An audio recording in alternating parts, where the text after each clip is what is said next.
ஜெய் வராகி, ஜெய் ஜெய் வராகி, என் செல்ல குழந்தையே. பலமுறை உன்னை தேடி வந்து இந்த வராகி அம்மா நான் பேச வந்தாலும் நீ என்னவோ எப்போதும் ஏதாவது ஒரு வேலையில தேவையில்லாத விஷயங்களை பற்றி சிந்தனைகளிலே கவனமாக இருக்கிறாய். முதல்ல நான் சொல்றத கேளு. அடுத்தவன் வாழ்க்கையை பார்த்து அவனை போல நாமளும் செஞ்சு அவனைப் போல முன்னேற்றம் அடைந்து விடலாம் என யோசிக்காதே. ஏன்னா அது அவனோட பாதை. உன்னுடைய பாதையை நீ ஜெயிப்பதற்கான வழியையும் நீதான் புதிதாக கண்டுபிடிக்க வேண்டும் என் செல்லமே. மனுஷன் சாகணும்னு நினைச்சா ஒரு நொடி யோசிச்சா போதும், ஏதாவது செஞ்சு மேல போயிடலாம். ஆனா வாழ்வதற்கு ஒவ்வொரு நொடியும் துணிச்சல் வேண்டும். ஆக அத்தனை கஷ்டங்களையும் தாங்கிக் கொண்டு வாழ்ந்து கொண்டிருக்கும் நீதானே தைரியசாலி. என் அன்பு பிள்ளையான நீ ஏன் கவலை கொள்கிறாய்? இந்த உலகத்திலேயே மிகவும் அழகான மனிதர் யாருன்னு கேட்டா நான் ஒன்னதான் சொல்லுவேன். ஏன்னா உனக்குள்ள அவ்வளவு நல்ல குணமும் நல்ல சிந்தனைகளும் இருக்கு. அடுத்தவன் படுற கஷ்டத்தை பார்த்து இந்த உலகத்துல கேலி பேசுறவங்களும் சிரிக்கிறவங்களும் அதை பற்றி புரணி பேசுபவர்களும் நிறைய பேர் இருக்காங்க.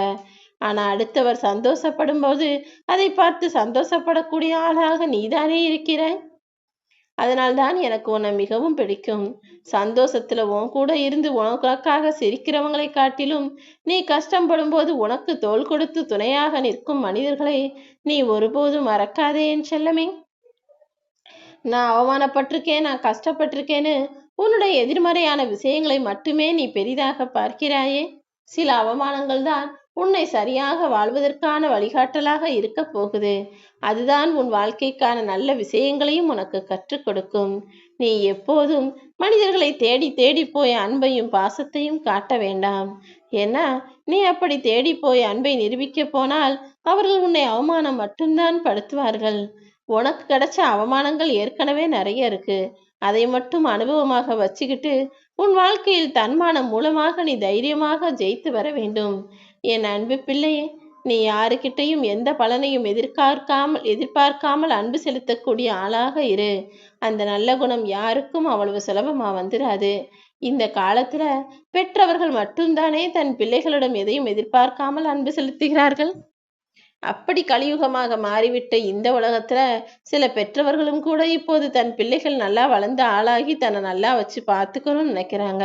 பிள்ளைகளும் கூட நிறைய சுயநலத்தோட கஷ்டப்பட்டு வளர்த்த தன் பிள்ளைகளை ஏதாவது அனாதை இல்லத்தில் சேர்த்து விடலாம் என யோசிக்கக்கூடியவர்களாக மாறிவிட்டார்கள். எது வேணாலும் நடக்கக்கூடிய இந்த கலியுக காலத்தில் நீதான் உன் வாழ்க்கையை சரியாக அமைச்சுக்கணும். நீ வாழும்போதே உன் வாழ்க்கைக்கு தேவையான விஷயங்களை சேர்த்து வச்சுக்கோ. அதற்கான நல்ல புண்ணியங்களையும் செய்து வச்சுக்கோ. நீ விரும்பியதெல்லாம் நிச்சயமாக உன் வாழ்வில் கிடைக்கும். ஆனா உடனுக்குடனே நீ ஆசைப்பட்டது கிடைச்சிட்டா அப்புறம் நாளடைவில் நீ அதை வெறுக்க தொடங்கி விடுவாய் என் செல்லமே. அதனாலதான் ஆசைப்பட்டது எதிர்பார்ப்பதும் உடனே கிடைக்காம கொஞ்சம் காத்திருக்கும்படி உன்னை செய்ய வைத்து தக்க தருணத்தில் அதை உன்வசம் ஒப்படைப்பதற்காக நான் காத்திருந்தேன். ஆனா நீ என்னவோ என் மேல கோவப்பட்டுட்ட. நீ எதிர்பார்த்தது எதையுமே நான் உனக்காக செய்யறதில்ல. நீ என்னை வணங்கியும் உனக்கு எந்த பிரயோஜனமும் இல்ல. நீ ஆசைப்பட்டது எதுவுமே நடக்கலன்னு என் மீது கோபத்தோடு நீ இருப்பது எனக்கு புரிகிறது. உன் கோபத்தை தூண்டி உன்னை உனக்கு எதிராக மாறும்படி செய்யக்கூடிய பல மனிதர்கள் இங்கு இருக்கிறார்கள் என் செல்லமே. அவங்க அவங்க மனசுல உள்ளதையெல்லாம் அதையும் இதையும் சொல்லி ஓ மனசுல கோபத்தை உருவாக்கி விட்டு அவர்கள் நைஸா விலகி போயிடுவாங்க. அப்புறம் நீ அந்த கோபத்தை போய் யாரிடமாவது காட்டி கடைசியில் நீதானே சிக்கலில் மாட்டிக்கொள்கிறாய். இது எல்லா இடங்களிலும் உனக்கு நடக்கக்கூடிய விஷயமா மாறிடுச்சு. நீ பேசாம இருந்திருப்ப. ஆனா அவங்க அதையும் இதையும் சொல்லி அவங்க அப்படி பண்றாங்க இவங்க இப்படி செய்யறாங்கன்னு அவங்களுடைய குணத்தையும் உனக்குள் கோபத்தையும் உருவாக்கி அவங்க விலகி போனதுக்கு அப்புறம் அதை பத்தி நீ கேட்க போய் நீதானே கடைசியில் பிரச்சனையில் மாட்டிக்கொள்கிறாய். அப்படி உன் கோபத்தை தூண்டி உன்னை பேச வைத்து கடைசியில் உன்னையே குற்றவாளியாக்கும் மனிதர்களிடம் நீ கொஞ்சம் கவனமா இருந்துக்கோ. அப்படிப்பட்ட சூழ்நிலையில் நீ அமைதியை மட்டுமே பரிசாக கொடுப்பதுதான் சரியாக இருக்கும். தாங்க முடியாத வலியும் வேதனையும் எல்லா மனிதர்களுக்கும் வாழ்க்கையில் வந்து போகத்தான் செய்யும். உனக்கும் அப்படி ஏதாவது சில சமயங்கள்ல மனபாரமோ மன அழுத்தமோ தாங்க முடியாத வலியோ வேதனையோ இருந்தா கண்ணீர் விட்டு அழுதுவிடு என் செல்லமே. ஆனா அதுக்காக அழுதுகிட்டே இருக்கக்கூடாது.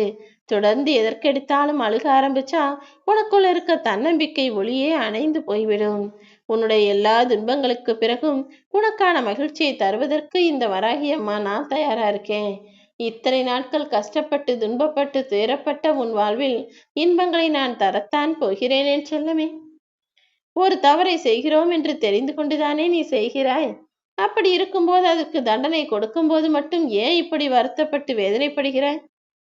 இனிமேலாவது தவறு செய்யும் போதும் பாவம் செய்யும் போதும் நமக்கு தண்டனை கிடைக்கும், எல்லாத்தையும் இந்த வராகி அம்மா பார்த்துக்கிட்டு இருக்கேன்றத மனசுல வச்சுக்கிட்டு வேலைகளை செய். உன் மனசுல இருக்கும் வேதனைகளை யாரிடமும் கோபமாக வீசி விடாதே.